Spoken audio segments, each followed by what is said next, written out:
তখন কি হয়? আমি যে কোথা থেকে এসেছিলাম, আমি কে? চৈতন্য সত্তা। এটা ভুলে যায়। যদি আমরা এখন আছি মাগুরার সেই বিখ্যাত শিমুলতলা। এই সেই শিমুলতলা যেখানে আপনারা দেখতে পেয়েছেন এখন থেকে 2 মাস আগে এই জায়গাটি জাগ্রত হয় বা এই জায়গাটি প্রকাশিত হয় এবং এই জায়গাটিতে তখন কিছুই ছিল না। এই যে পিছনে যে টিনের ঘরটি দেখতে পাচ্ছেন, এই ঘর ছিল না বা এ ধরনের কোনো স্থাপনাই এখানে ছিল না। মাঠের মধ্যে একটু ঝোপঝাড়ের ভেতরে এই শিমুল গাছ, এই শিমুল গাছ, এই সেই শিমুল গাছ যে গাছটি কাটতে গিয়ে কয়েকজন অসুস্থ হয়ে পড়েছিলেন বলে একটি প্রচলিত কথা পাওয়া গিয়েছিল এবং সেই প্রচলনের ভিত্তিতেই এই মাঠটি, এই জায়গাটি আস্তে আস্তে একটি ধর্মীয় কেন্দ্রে পরিণত হয়।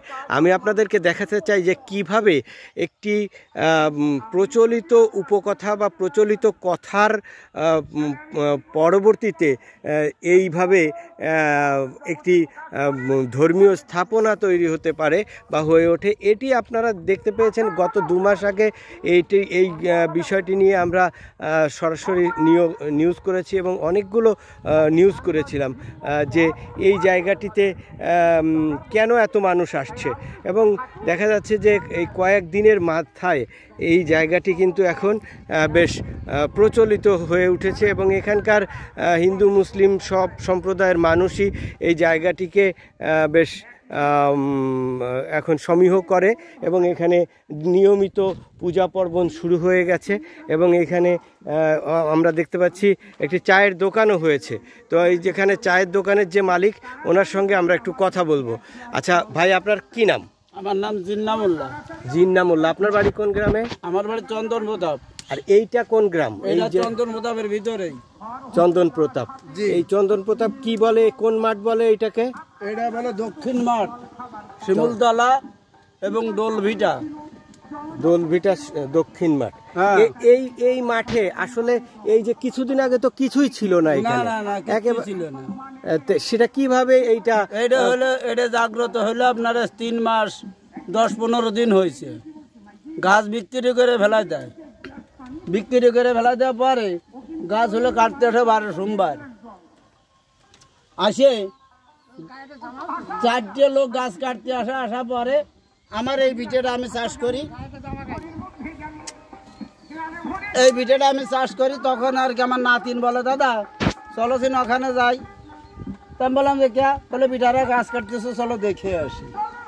ওই বুঝলে আমার নাতিন সঙ্গে করে যাই, ওই যে কসমেটিক এই মোমবাতির দোকান বইছে, ওই জায়গা যাই আর কি আমরা বসলাম। বসার পরে ওরা গাছ হইলো কাটতেছে, কাটতে কাটতে হঠাৎ করে একটা লোক হাতে উঠে যাবে পূর্ব বছরে গাছটা কাটা শুরু করলো। গাছ যেন কাটা শুরু করলো, তখন কাছে এই গাছ কাটিস নে। কে বলতেছে, কোথার থেকে বলতেছে বাবা জানি না। পরে আবার 3টা আওয়াজ আসলো, ও গাছ কেটে কুড়লটা ছেড়ে তো ডাট হয়ে দাঁড়াইছে। দাঁড়াইনে পরে ওরে টান দিয়ে নিচে সরজমিতে ফেলে দিয়েছে। কে ফেলিছে জানি না। ফেলে দেওয়া পরই আমাদের মানুষের একটা কণ্ঠ আছে, কণ্ঠটার ভিতরে নাই, হারাইয়ে গেছে। হারাইয়ে গেছে বলতে কণ্ঠ এসে গেছে ছাগলের। ওর ব্যাটারিতে যত ভোল্টেজ আছে তত দূরে তো ডাকতেছে, সন্নি হতে হতে উঠে চলে যাচ্ছে। ওই 3টে লোক দৌড়ে এসে ওরা ধরেছে, ওরাও সন্নি হয়ে চলে যাচ্ছে, ওরাও সন্নি হয়ে উঠে চলে যাচ্ছে। তা ধরেন 5-7 হাত উঠে গেছে। উঠে যাওয়ার পরে তা এখন ওরা দৌড়ে যে একটা লোক হলে মাপ চাচ্ছে, দৈন্যতমিনতা করে মাপ চাচ্ছে। মাপ টাপ চাওয়া পরে তখন ছাড়ে দিলে, ছাড়ে দেওয়ার যে লোকটারা টানতে ফেলেছিল লোকটা ফুল বেহুশ হয়ে গেছে। মাথায় পানি দিয়ে আবার হুশ হলো। হুশ হওয়ার পরে তখন ওনাকে সালাম দিল, কইলো আসসালামু আলাইকুম, আবার দেখা হবে। আমরা হিন্দু মুসলিম পেঁচায় 7 জন শেষ। তা ধরেন এই জায়গার থেকে এই যে শনি মঙ্গলবারে পূজা হয়, মাঝে মাঝে একটা সাপও বেরোয়, একটা সাপ বেরোয় গাছটা নিয়ে 3টে পাক দেয়, দিয়ে দুধ খায়, খাইয়ে আবার চলে যায়। গাছের গোড়ার তো রক্ত বেরোইছিল, ভরপুর বেরোইছিল, আমরা গেড়িও ভাইতে ভাইতে ধরেছিলাম। আর কিছু নাই।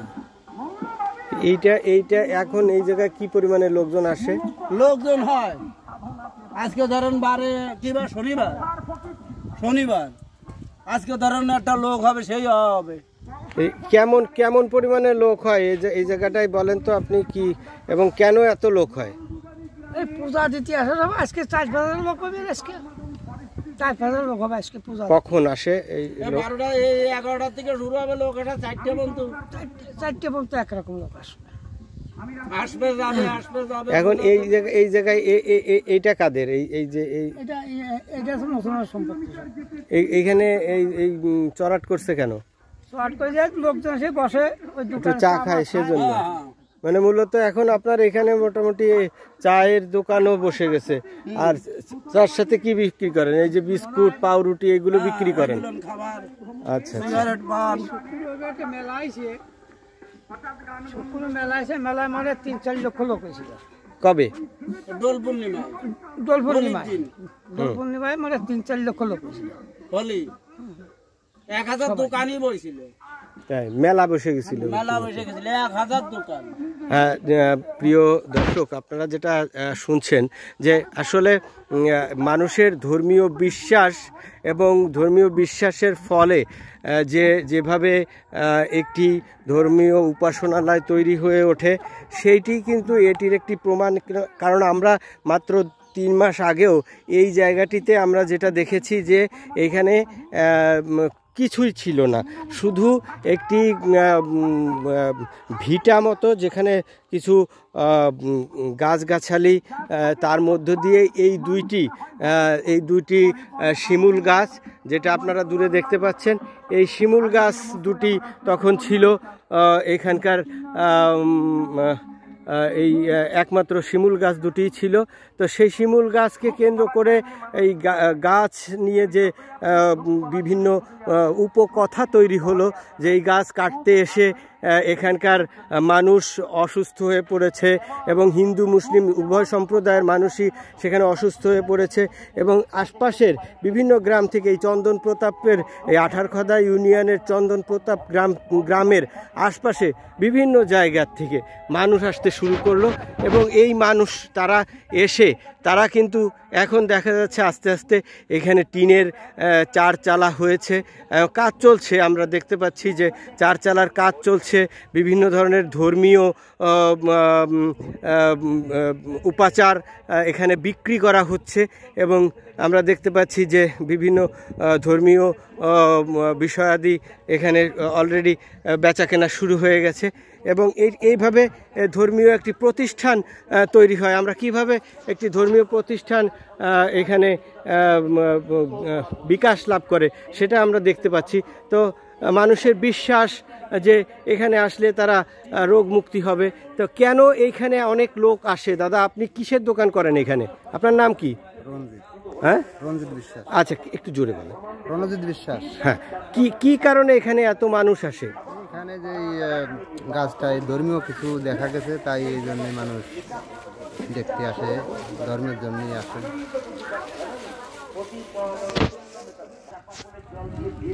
এখানে লোকজন আসে কি জন্যে? আসে যে গাছ কাটতে আসছিল, গাছটা কাটতে পারি নাই, গাছের রক্ত বেরোচ্ছিল, এই জন্য টাকা যা করাতে যারা ছিল তাদের সমস্যা হয়েছিল, তারা চলে গেছে। তারপরে আমরা সব পুজো পালি, হিন্দুরা অনেক লোকজন আসে এখানে পুজো পালি দেয়। অনেক পাপ মুক্তি টুক্তি হয়ে গেছে, অনেকে ভালো হয়ে গেছে। আমিও একজন পঙ্গু মানুষ, আমিও ভালো হয়েছি। কি ধরনের পঙ্গু ছিলেন আপনি? আমার এক সাইড দুর্বল। হ্যাঁ, পড়ে গেছে। কোন সাইড? বাম সাইড। তার এখন আমি কিরকম দেখি, কোনটায় কি হচ্ছিল? হ্যাঁ, এই বাম হাতে কি হচ্ছিল আপনার? জোর ছিল না। এখন কতদিন হয়েছে এটা? কি মাস 4 তারিখ আগে, মাস 5-6 আগে। হ্যাঁ, এখানে এসে ঘুরে দুলে নিয়ে আমি যে ভালো হয়েছি। এখন ভালো টালো হয়ে যে সুতো মেলার ব্যবসা করি। আচ্ছা, এই কি বিক্রি করেন একটু দেখান তো। মালা, তুলসীর মালা, রুদ্রাক্ষের মালা, বেলের মালা। এগুলো কত করে বিক্রি করেন? তুলসীর মালা 1 থেকে 30 টাকা পর্যন্ত। 1 টাকাও আছে? মানে 100 টাকা থেকে 30 টাকা পর্যন্ত। আচ্ছা, 30 টাকা থেকে 100 টাকা পর্যন্ত। আর এগুলো? এগুলো আছে 20 টাকা থেকে 10 টাকা। এগুলো কি? হাতের ব্যাজ বাঁধে লোকে। আর এইগুলো? রুদ্রাক্ষ, রুদ্রাক্ষের মালা বিভিন্ন সাইজের। এগুলোর দাম কেমন? এগুলোর দাম 200, 300, 100। আচ্ছা আচ্ছা আচ্ছা। আর কি কি বিক্রি করেন? এই যে আলতা, আলতা, সিঁদুর, এই বাতাসা কিসের জন্য? বাতাসা নেয় লোকে, এই জায়গা দেয় গাছতলায়। আচ্ছা আচ্ছা, বাতাসাও বিক্রি করেন? আগরবাতি, ধূপকাঠি। আচ্ছা আচ্ছা। এগুলোতে আপনার এখন আয় ইনকাম কেমন হয়? হয় কিছু বেচা কেনা ভালোই হয়। আমি হ্যাঁ, এরপর বাঁচি আছি। তাই? এটার উপরে আপনারা এখন কয়জন এরকম ব্যবসা করতেছেন এই এলাকায়? অনেকেই আছে, আমরা আপাতত 3 জন আছি। 3 জন না? ওদের আচ্ছা, ঠিক আছে। এই দিদি, আপনার কি নাম? আমার নাম বিজলি। বিজলি দিদি, বলেন কি কি কি বিক্রি করেন এখানে? আমি সিঁদুর বিক্রি করি, তারপরে মোমবাতি, ধূপকাঠি, সে ওই যে সুতো, বাতাসা, এইসব ঠাকুরের কাছে সব বিক্রি করি। আচ্ছা, এই এই এই যে এই জায়গাটারে কি বলে, কি বলা হয়? বলে শিমুলতলা। চন্দন প্রতাপ শিমুলতলা। চন্দন প্রতাপ শিমুলতলা। তো শিমুলতলায় কি হয়েছে, কি কারণে মানুষ বিশ্বাস করে? দেখা দেয়, ঠাকুরের কাছে কিছু চালি পাওয়া যায়, সব কিছুই ঠাকুর আশা পূরণ করতেছে। যেই আসে তার আশা কিছু কিছু পূরণ করে, সবারটাও পূরণ করে। ঠাকুর উঠিছে আর কি। এই যে দেখা মানুষের গাড়ে আসে, কিছু বললে অনেক কিছু। এই যে দোল পূর্ণিমা হয়ে গেল, অনেক আমদানি করে দোল পূর্ণিমা হওয়ার কথা বলেছিল, সেটা হলো। যাই হোক, অনেক কিছু আর কি হয় এই জায়গায়।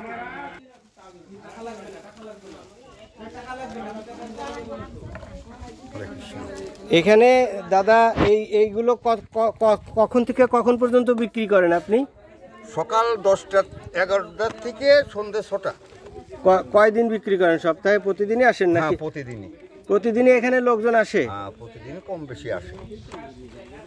কি পরিমাণে লোক আসে এই জায়গা প্রতিদিন গড়ে? গড়ে ধরেন ওই গড় দিনই 200, 300, 250। আর এই আজকে পূজার দিন, আজকে ফিরে 1000 খানিক হবে। 1000-1200। আচ্ছা, আমরা যেটা দেখাচ্ছিলাম যে এই জায়গাটি কিন্তু আমরা এর আগেও আপনাদেরকে দেখিয়েছি যে এখানে কিছুই ছিল না, বলতে গেলে একেবারেই বিরান মাঠের ভেতরে এইখানে একটি এই এই শিমুল গাছের গোড়ায় একেবারে ময়লা আবর্জনার ভেতরে এইখানে এই গাছ দুটি ছিল, এবং এই গাছ দুটি কাটতে এসেই মূলত অসুস্থ হয়ে পড়ে কয়েকজন লোক, এবং তারপর থেকেই এলাকাবাসীর ভেতরে বিশ্বাস হয় যে এখানে ধর্মীয় কোনো জাগ্রত দেবীর আবির্ভাব আছে, এবং সেই হিসাবেই এখানে কিন্তু মানুষ প্রতিদিনই আসছে, এবং এখানে মানুষ এসে তারা তাদের মনোবাসনা পূরণের জন্য এখানে প্রণাম করছে, এখানে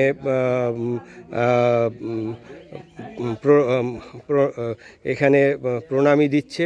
এখানে আমরা দেখতে পাচ্ছি যে এইখানে একটা মাইক লাগানো হয়েছে, এবং মাইকটা কিসের জন্য আমরা একটু জানার চেষ্টা করব। আচ্ছা, এখানে এইটা কিসের জন্য তোমরা মাইক লাগাইছো? মানে ধর্মীয় গান করার জন্য। আজকে কি অনুষ্ঠান, কি কি হবে এখানে? পূজা। হ্যাঁ, এমনি পূজা হবে। কি পূজা আজকে? এই গাছের পূজা। আজকে গাছের পূজা। 7টা শনি মঙ্গলবারে কি বেশি পূজা, মানে বিশেষ পূজা হয় নাকি এইখানে? 1000 খানিক মতো মানুষ হয়। কোন কোন এলাকা থেকে এখানে লোকজন আসে? তামান এলাকা থেকে, বিভিন্ন এলাকা থেকে। এই বিভিন্ন তোমরা এইখানে মানে এখন কি দায়িত্ব পালন করো এই জায়গাটাতে? এখানে আসি, যে পূজা আসে সেখানে যে শ্রীরামরি প্রসাদ দেয়, ওইটা যে করতে হয়, বিতরণ। আচ্ছা, ধন্যবাদ।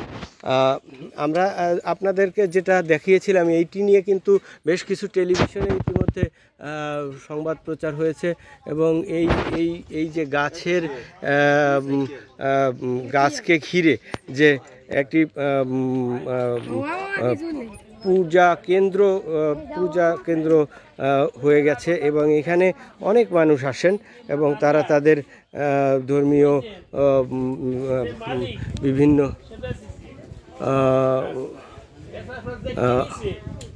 সে কাটতে এসে পড়াতে পারে কাটা শুরু করতে মান্দার গাছ কাটে ছড়া ছড়া শব্দ আছে কাটতেছে একজন কাটতেছে বলতে আমার আর কাটা আর একজন কাটা ছাড়ান দেয়নি তারপরে বলেছে এই আমার আর কাটিস নে আমার আর বেতা সহ্য আসছে না চলিয়ে যাত তবু শুনিনি না শুনলি কাটলি পারেই ওই যে একটা গাছ ও যে ইমি বান্দা ওইটা একটা ছিল ওইটা কাটিয়ে ফেলাইছে রক্ত বক বকা বুঝছেন তারপরে বলছে তোরা আমার কাটিস চলিয়ে শুনি আসন্ন কাটিছে তারপর উপর 5-7 জন টান উপর সন্ধি করে নিয়ে যাও আস্তে আস্তে মাঠে সারিয়ে মাঠে মানুষ আসি কেউ নামাতে পারছে একটা মুরব্বী একটা লোক আসে গলায় পত্র নিয়ে বলো যে ঠাকুর যদি কোনো এরা তো অপরাধ করেছে তারপর নামালে অজ্ঞানী আমরা শুনছিলাম যে একজন এখানকার স্থানীয় লোকের কাছে যিনি আমাদেরকে জানাচ্ছিলেন যে কি কারণে কিভাবে এই গাছটিকে ঘিরে এত মানুষের সমাগম হয়, এত ধর্মীয় উপাসনার সমাগম হয় এবং অনেকেই বলছেন যে তারা তাদের মনোবাসনা এখানে এসে পূজা দেওয়ার পরে মনোবাসনা পূরণ হয়েছে। অনেকেই অনেক জায়গা থেকে এসে। আপনারা কোথা থেকে এসেছেন? আমরা মাগুরা পারনান্দলি থেকে। কি কারণে আসছেন? এই প্রথম আসলেন আপনি? কি দেখতে আসছেন বা কি বলতে আসছেন বা কোনো মুখে শুনলাম যে এখানে আসি নাকি মনের আশা পূরণ হয়, এইসব শুনলাম। আপনার কোনো সমস্যা আছে? কি সমস্যা আছে? আইসি শারীরিক সমস্যা যাতে ভালো হয়ে যায়, ভালো করে দেয়। আচ্ছা, আপনার কিসের জন্য আসছেন এখানে? কি বলতে মানে কি মনোবাসনা নিয়ে আসছেন এখানে? ওই জেতাবিশ তারিখ জন্য আর কি এখানে আসছে। আচ্ছা, এখানে গেলে ভালো হয়। শারীরিক সমস্যার কারণে এখানে পূজা দিতে আসছেন। আমরা দেখতে পাচ্ছি যে এই জায়গাটি কিন্তু আপনাদের 3 মাস আগে আমরা দেখিয়েছিলাম। এই জায়গাটি থেকে বলতে গেলে তখন কিছুই ছিল না, একেবারে বিরান একটি মাঠের মধ্যে শুধু 2টি গাছ ছিল। এখন কিন্তু এখানে সুন্দর টিনের ঘর হয়েছে এবং স্থানীয় লোকজন, হিন্দু মুসলিম সব সম্প্রদায়ের মানুষ মিলেই কিন্তু এই ঘরটি করেছে বলে আমরা জানতে পেরেছি। এবং এই মন্দিরটি এখন বেশ জমজমাট হয়ে উঠেছে। অনেকেই এই মন্দিরে আসছেন এবং মন্দিরে পূজা দিচ্ছেন, প্রণাম করছেন। তাদের যার যার ধর্মীয় বিশ্বাস আসলে আলাদা জিনিস এবং ধর্মীয় বিশ্বাস থেকেই তারা এখানে পূজা দিচ্ছেন, এখানে নানা রকমের ধর্মীয় উপাচার পূরণ করছেন। কেউ এখানে সিঁদুর দান করছেন এবং আমরা দেখতে পাচ্ছি এই গাছের গোড়ায় কিন্তু প্রত্যেকেই তার মনোবাসনা পূরণের জন্যে সিঁদুর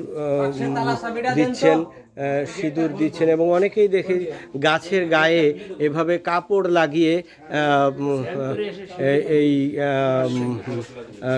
লাগিয়ে এখানে তাদের মনোবাসনা পূরণের জন্যে ঈশ্বরের কাছে প্রার্থনা করছেন। আমরা যেটুকু জানতে পেরেছি যে চন্দন প্রতাপ গ্রামের এই যে জায়গাটি, এই জায়গাটিতে কিন্তু আমাদের স্থানীয়দের সঙ্গে কথা বলে যেটুকু জেনেছি যে এখানে কয়েকশো বছর আগে থেকেই কিন্তু এখানে পূজা হতো এবং সেই পূজা মাঝে বন্ধ হয়ে গিয়েছিল, কিন্তু সম্প্রতি আবার এই বিশেষ করে এই গাছ কাটার ঘটনাকে কেন্দ্র করে আবার নতুন করে পূজা অর্চনা শুরু হয়েছে এবং মানে সধবা মায়েরা এখানে সিঁদুর দান করেন আর যারা অসুস্থ তারা মায়ের ভগবানের কাছে, তাদের ঈশ্বরের কাছে প্রার্থনা করেন এখান থেকে রোগ মুক্তি বা পারিবারিক যে কোনো সমস্যার কথা তারা ঈশ্বরের কাছে খুলে বলার চেষ্টা করেন। এটি কিন্তু মূলত ধর্মীয় বিশ্বাস। আর অন্যদিকে আমরা যদি আরেকভাবে যদি ভাবতে চেষ্টা করি, সেটি হলো গাছ হলো পৃথিবীর অক্সিজেনের ভাণ্ডার, এবং আমরা কারণে অকারণে বিভিন্নভাবে আমরা কিন্তু গাছ কাটি, এবং মানুষ যেন গাছ না কেটে গাছকে যেন মানুষ জীবিত রাখে, এবং গাছকে জীবিত রাখার মধ্য দিয়ে যদি এই পৃথিবীকে সুন্দর সুজলা সুফলা রাখতে গাছের কিন্তু খুবই প্রয়োজনীয়তা। সেই ক্ষেত্রে দেখা যাচ্ছে যে এই গাছকে বাঁচিয়ে রাখার একটি তাগিদও কিন্তু এখানে, শুধু ধর্মীয় বিশ্বাসের কথা না, যদি একটি ধর্মীয় বিশ্বাসের মানুষ যদি বিশ্বাস করে যে এখানে ধর্মীয় কারণে তাকে আসতে হবে, কিন্তু তার বাইরেও কিন্তু আরেকটি কথা বিষয়টা বলতে পারি আমরা, যে এখানে এলে এই গাছ কিন্তু এই ধর্মীয় বিশ্বাসের কারণে হলেও এই গাছ বেঁচে যাচ্ছে বা বেঁচে গেছে। এই যে এই শিমুল গাছ, এই ধরনের অনেক গাছ কিন্তু আমাদের প্রকৃতি থেকে ধ্বংস হয়ে যাচ্ছে মানুষের অজ্ঞতার কারণে, এবং মানুষের সেই অজ্ঞতা দূর হোক। মানুষ তার বিভিন্ন রকমের বিশ্বাসের মধ্য দিয়েই কিন্তু গাছকে বাঁচিয়ে রাখবে। গাছকে বাঁচিয়ে রাখতে পারলে আমরা দেখতে পাচ্ছি, যেটি আমরা কিছুদিন আগে এইগুলো কিন্তু দেখিনি, যে এভাবে গাছের গায়ে বিশ্বাস, তাদের ধর্মীয় বিশ্বাস থেকে তারা বিভিন্ন রকমের নুড়ি পাথর কিংবা বিভিন্ন রকমের মাটির সিঁদুরের কৌটা ইত্যাদি তারা এখানে লাগিয়েছে, যুক্ত করে দিয়েছে সুতা দিয়ে এই সিঁদুরের কৌটা। অনেকেই বিশ্বাস করেন যে এইভাবে তাদের মনোবাঞ্ছনা পূরণ হবে। এখন ধর্মীয় বিশ্বাসের বিষয়টিকে নিয়ে আমি বলতে চাই না তেমন কিছু, কারণ যে যার ধর্মীয় বিশ্বাস নিয়ে কাজ করবে, এটি স্বাভাবিক। কিন্তু একটি কথা যেটি সার্বজনীনভাবে বলা চলে, সেটি হলো যে কোনো মূল্যেই হোক গাছকে বাঁচিয়ে রাখতে হবে। গাছ বাঁচলে পৃথিবী বাঁচবে, গাছ বাঁচলে মানুষ বাঁচবে। গাছের কিন্তু গাছকে পূজা করা এটি কিন্তু একটি প্রাচীন বিষয়। অতি প্রাচীনকাল থেকেই এই মানুষ কিন্তু গাছকে পূজা করে থাকে। আচ্ছা, এখানে আপনি গাছে গামছা বাঁধছেন, কি হিসাবে? আমি বলি, এইখানে আমি একটা গামছাটা বাঁধতেছি যে আমার কিছু মনে কষ্ট, মানে কিছু আঘাত আছে, মানে কিছু পাওয়ার জন্য আর কি এই গাছটাই বাঁধতেছি আমি। হ্যাঁ, এই গাছটাই শুনছি যে বাঁধলেই মানে মানুষ মুক্তি পাচ্ছে, মানে যা আশা করে বাঁধছে সেটা বলে বাঁধার পরে মুক্তি পাচ্ছে। পাওয়ার পরে যে কোনো যা বাঁধতেছে, বাঁধার পরে যে কোনো একটা সুতা খুলে দিয়ে যাচ্ছে। আমি সুতা না বাঁধে আমি গামছাটা বাঁধতেছি, যাতে আমি বুঝতে পারি যে এইটা হলো আমার যদি সেই কাজটা হয়ে যায়, তারপরে আমি আমি খুলে দেবো, এই আশা করে আমি ভগবানের কাছে এই বাঁধতেছি। আপনি কোথা থেকে আসছেন? আমার বাসা মালন্দ গ্রাম। আমি মালন্দ এই কমিটির ছেলে। আমি এখানে কাজ করেন? আমি আমার নেটওয়ার্কের ব্যবসা আছে, ম্যাজিক কয়েল ব্যঞ্জন কানপুরের ব্যবসা আছে, অনেকগুলো ব্যবসা আছে আমার। আচ্ছা, এখন আপনি আপনার মনোবাসনা পূরণের জন্য এখানে গামছা বেঁধে দিচ্ছেন এই গাছের গায়ে। এইটা কি গাছ? এটাও শিমুল গাছ। এটাও শিমুল গাছ। আচ্ছা, আমরা দেখতে পাচ্ছি এখানে বেশ কয়েকটি শিমুল গাছ, অর্থাৎ 1টি 2টি 3টি 4টি 5টি, কয়টি সব মিলে ছোট বড় দিয়ে 7টি শিমুল গাছ এখানে আছে। এই 7টি শিমুল গাছ এখানে কিন্তু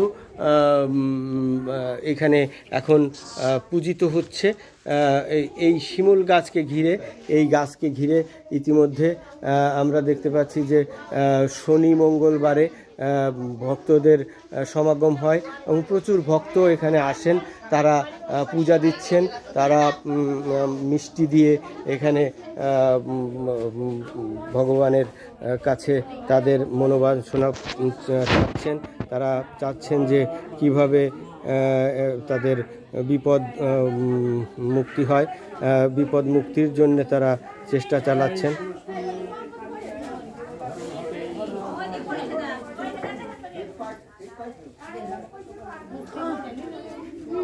এখানে মোমবাতি দিয়ে তাদের মোমবাতি জ্বালিয়ে তারা তাদের মনোবাঞ্ছনা পূরণ করার জন্য তাদের ঈশ্বরের কাছে প্রার্থনা করছেন।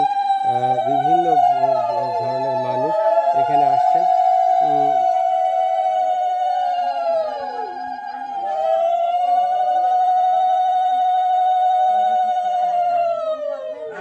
আমি পূরণ করে কে সব ঠাকুর ভক্তি করবেন মুক্তি পাবে। ভক্তিতেই মুক্তি। আসলে মানুষের যে ঈশ্বরের কাছে প্রার্থনা এবং বিশ্বাস, একটি কথা প্রচলিত আছে যে বিশ্বাসে মিলায় বস্তু তর্কে বহুদূর। তো এখানে যারা এসেছেন তারা বিশ্বাস করে এসেছেন যে এই মাধ্যমে বা এই জায়গাটিতে এলে তারা মুক্তি পাবেন, তারা সকল ধরনের রোগ মুক্তি হবে। তারা বিভিন্ন জায়গা থেকে এসেছেন। আমি এখানে একজন মাসিমার সঙ্গে কথা বলতে চাই যে আপনি কোথা থেকে এসেছেন? আমি মাগুরা নতুন বাজার থেকে এসেছি। আচ্ছা, কি কারণে এসেছেন, কি বলতে চান? হলো মগি প্রাইমারি স্কুলে মাস্টারি করেন, ও হলো অসুস্থ, মানে গ্যাসের সমস্যা, প্রচুর গ্যাস। সেই জন্য আমার মনে হলো যে আমি একটু গাছলে এত লোক যাচ্ছে, আমি একটু যাই না বাবার কাছে। আমি কি নামে ডাকতে হয়, কি বাবা কি মা, আমি কিছুই জানি না, সত্যি কথা। আমি এখানে এসে প্রণাম করছি, ওনাদের কাছে শুনছি। আমি প্রণামটা কোন দিকে, কারণ মাকে ডানি রেখে করতে হয়, বাবাকে সরাসরি সামনে রেখে। তার কাছে এখানে 5 জন আছে, কিন্তু আমি সেইভাবে ওনারা যেভাবে আমাকে বলছে আমি ঠিক সেইভাবে আমি প্রণাম করে আমি একটু এখানে মানত করতে আসছি। আপনার কি বিশ্বাস? আমার বিশ্বাস যে এখানে আসছি যখন আমাকে উপকার হবে, আমি মনের বিশ্বাসেই আসছি। আচ্ছা, ধন্যবাদ। যেটা বলছিলাম যে আসলে মনের বিশ্বাস থেকেই এখানে মানুষ আসে এবং বিশ্বাসেই মিলায় বস্তু তর্কে বহুদূর, সেই হিসাবেই এখানে আসেন। কাকা, আপনি কোথা থেকে এসেছেন? ওই শোলকুয়ার পাশে বাজার থেকে, ঝিনাইদহ থেকে। আচ্ছা, কিসের জন্য এসেছেন? আমার অসুস্থ শরীর, তাই আর কি তার কাছে আমি মানে আইছি যে আমার ভালো করে। ধন্যবাদ। কাকিমা, আপনি কেন এসেছেন? আমি আমার স্বামী নিয়ে আইছি, স্বামীটা অসুস্থ, এই কারণে আসছি যাতে মুক্তি পাওয়া যায়, সুস্থ।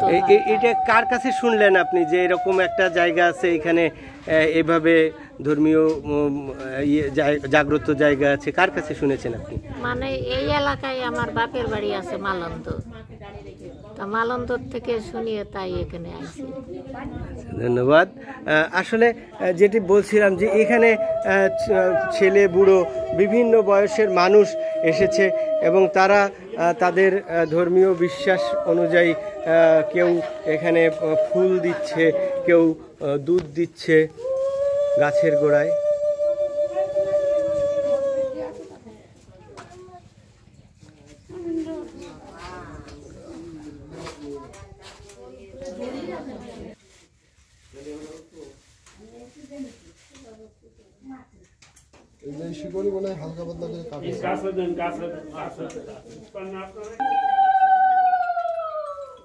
এই যে আপনারা দেখতে পাচ্ছেন যে জায়গাটি, এই জায়গাটিতে কিন্তু সেই প্রথম যখন এই গাছটিতে কাটতে এলো তখন এই শিকড়ে এই জায়গাটিতে কোপ দিয়ে কাঠুরেরা গাছটি কাটার চেষ্টা করেছে এবং এইখানে কোপ দেওয়ার পরেই কিন্তু তারা অসুস্থ হয়ে পড়ে। তাদের ভাষ্যমতে তারা অসুস্থ হয়ে পড়ে এবং এর কিছুক্ষণ পরেই যারা কাটতে এসেছিল তাদেরকে এই গাছের উপর দিকে টেনে নিয়ে যায়, ঐশ্বরিক কোনো এক বলে তাদেরকে উপর দিকে টেনে নিয়ে যায় ওই গাছের উপরের দিকে, এবং সেখানে তারা অনেক উপাসনা করার পরে বা অনেক কান্নাকাটি করার পরেই তারা মুক্তি পায়। এই যে ধর্মীয় বিশ্বাস, এই ধর্মীয় বিশ্বাস থেকেই এখানে শত শত মানুষ এখন আসছেন, এখানে প্রণাম করছেন, এখানে ফুল দিচ্ছেন, এখানে তাদের দুধ দিয়ে গাছের গোড়া ধুইয়ে দিচ্ছেন। মূলত এই যে মানুষের বিশ্বাস ভালোবাসা, এই ভালোবাসাই কিন্তু এখানে একটি বেশ সুন্দর একটি মন্দির গড়ে উঠেছে। এবং আমরা জানি যে পৃথিবীতে যেখানেই যত মন্দির কিংবা ধাম কিংবা ধর্মীয় প্রতিষ্ঠান গড়ে ওঠে, এর পেছনে প্রত্যেকটা জায়গাতেই দেখা যায় যে মানুষের কিছু বিশেষত্ব থাকে, মানুষের কিছু চাহিদা থাকে, মানুষের কিছু স্পিরিচুয়াল বা আধ্যাত্মিক চাহিদা থাকে। সেই আধ্যাত্মিক চাহিদা থেকেই কিন্তু এই ধর্মীয় প্রতিষ্ঠানগুলো গড়ে ওঠে এবং এই ধর্মীয় প্রতিষ্ঠানগুলো মানুষের, এবং আমরা এখানে প্রথমে যাদের সঙ্গে কথা বললাম তারা কিন্তু মুসলিম সম্প্রদায়ের মানুষ, কিন্তু তারাও কিন্তু এখানে দেখা যাচ্ছে এই জায়গাটিকে কিন্তু তারা যথেষ্ট সম্মান করছেন, সমীহ করছেন। কারণ ধর্মীয় বিশ্বাস যার যেটাই থাকুক না কেন, মানুষ কিন্তু তার নিজের সুস্থতা, নিজের ভালো মন্দর জন্যে কিন্তু সেই ঘুরে ফিরে পরম প্রকৃতির কাছেই তাকে নিজেকে সঁপে দিতে হয়। তো এই ছিল আমাদের চন্দন প্রতাপ গ্রাম থেকে আমার কাছে সর্বশেষ, এবং আপনারা সবাই যে যার মতো জায়গা থেকে এই জায়গাটা দেখতে আসতে পারেন, অথবা ধর্মীয় বিশ্বাসে যাদের বিশ্বাস আছে তারা বিশ্বাস করতে পারেন, কিংবা সর্বোপরি যদি আমরা বলি যে পৃথিবীতে গাছ বেঁচে থাকুক প্রকৃতি বেঁচে থাকুক, পৃথিবীর সৌন্দর্য, এটিই হলো এই মানে ধর্মীয় স্থানটির অন্যতম চাহিদা। সবাইকে ধন্যবাদ।